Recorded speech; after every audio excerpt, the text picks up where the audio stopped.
Aujourd'hui, nous allons parler du mode par remplacement. Si vous avez connu les débuts des modes Minecraft où il fallait ouvrir le jar du jeu pour y ajouter et remplacer le contenu, vous savez de quoi je parle.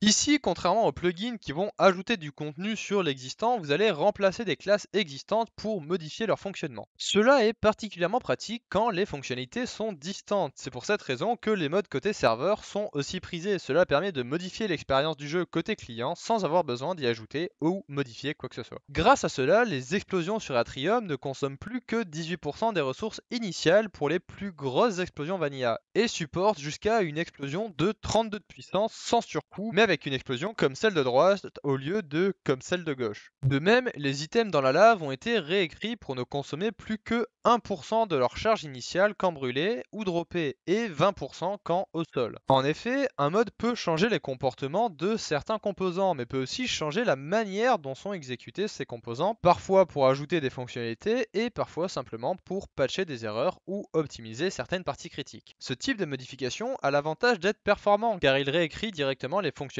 de votre logiciel, mais faites attention à ne pas en abuser si vous ne voulez pas risquer de vous y perdre. Sur ce, j'espère que cette vidéo vous a plu. Si c'est le cas, n'hésitez pas à vous abonner et je vous dis à demain.